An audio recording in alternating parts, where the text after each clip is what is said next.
ರಾಜ್ಯ ರಾಜಕಾರಣದಲ್ಲಿ ಕುರ್ಚಿ ಫೈಟಿಂಗ್, ಪವರ್ಫುಲ್ ಫೈಟಿಂಗ್ ಅಂತಾನೆ ಹೇಳ್ಬೋದು. ಈ ಪವರ್ಫುಲ್ ಫೈಟಿಂಗ್ ಇದೀಗ ಸಿಎಂ ಸಿದ್ದರಾಮಯ್ಯ ಇತಿಶ್ರೀ ಹಾಡಿದ್ದಾರೆ.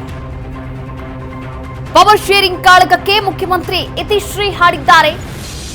ಅಧಿಕಾರ ಹಂಚಿಕೆ ಸೂತ್ರಕ್ಕೆ ಸಿದ್ದು ಫುಲ್ ಸ್ಟಾಪ್ ಹಾಕಿದ್ದಾರೆ. ದೆಹಲಿಯಲ್ಲಿ ರಾಷ್ಟ್ರ ರಾಜಧಾನಿ ದೆಹಲಿಯಿಂದ ಸಂದೇಶವನ್ನ ಕೊಟ್ಟಿದ್ದಾರೆ.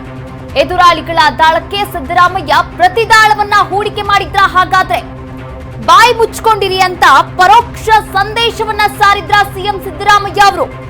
ಡಿಸಿಎಂ ಡಿಕೆ ಶಿವಕುಮಾರ್ ಹಾಗೆ ಅವರ ಟೀಮ್ಗೆ ಮೆಸೇಜ್ ಅನ್ನ ಪಾಸ್ ಮಾಡಿದ್ರ ಸಿದ್ದು ಎನ್ನುವಂತಹ ಪ್ರಶ್ನೆ ಎದುರಾಗ್ತಾ ಇದೆ. ಅದರ ನಡುವೆ ವರಿಷ್ಠರ ಭೇಟಿಗೂ ಮುನ್ನ ವಿರೋಧಿಗಳಿಗೆ ಟಗರು ಡಿಚ್ಚಿಯನ್ನ ಕೊಟ್ಟಂತೆ ಕಾಣಿಸ್ತಾ ಇದೆ.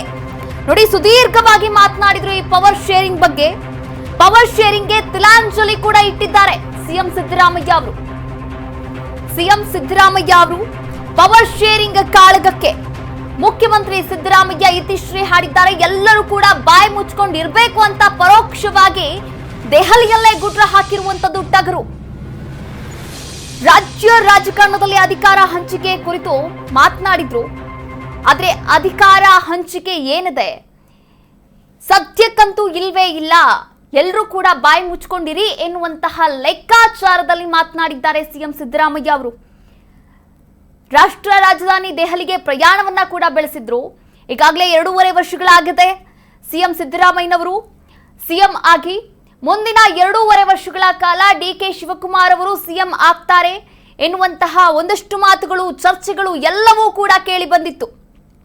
ಆದ್ರೆ ಆ ಎಲ್ಲ ಊಹಾಪೋಹಗಳಿಗೂ, ಶಾಸಕರ ಹೇಳಿಕೆಗಳಿಗೂ ಎಲ್ಲದಕ್ಕೂ ಕೂಡ ಫುಲ್ ಸ್ಟಾಪ್ ಹಾಕಿದ್ದಾರೆ ಸಿಎಂ ಸಿದ್ದರಾಮಯ್ಯ.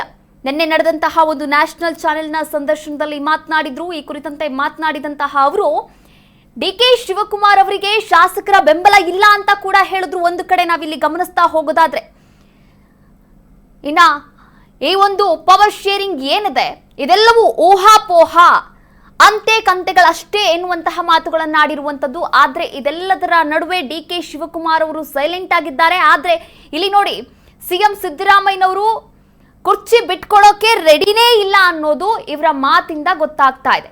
ಇಬ್ಬರೂ ಕೂಡ ಹೋಗಿದ್ರು, ಉಭಯ ನಾಯಕರು. ಡಿಸಿಎಂ ಡಿಕೆ ಶಿವಕುಮಾರ್ ಅವರು ದೆಹಲಿಗೆ ಪ್ರಯಾಣವನ್ನ ಬೆಳೆಸಿದ್ರು, ಸಿಎಂ ಸಿದ್ದರಾಮಯ್ಯನವರು ಕೂಡ ದೆಹಲಿಗೆ ಪ್ರಯಾಣವನ್ನ ಬೆಳೆಸಿದ್ರು.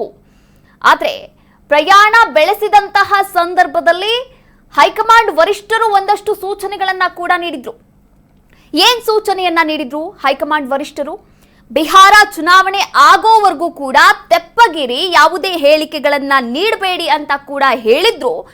ಅದ್ಯಾವುದನ್ನು ಲೆಕ್ಕಿಸದೆ ಅಹಿಂದ ನಾಯಕ ಅಂತ ಅನಿಸಿಕೊಂಡಿರುವಂತಹ ಸಿಎಂ ಸಿದ್ದರಾಮಯ್ಯನವರು ಏನ್ ಮಾಡಿದ್ರು ಅಂದ್ರೆ, ನಿನ್ನೆ ಒಂದು ಓಪನ್ ಸ್ಟೇಟ್ಮೆಂಟ್ ಅನ್ನ ಕೊಟ್ಟಿರುವಂತದ್ದು. ಸದ್ಯಕ್ಕೆ ಯಾವುದೇ ಅಧಿಕಾರ ಬದಲಾವಣೆ ಇಲ್ಲ.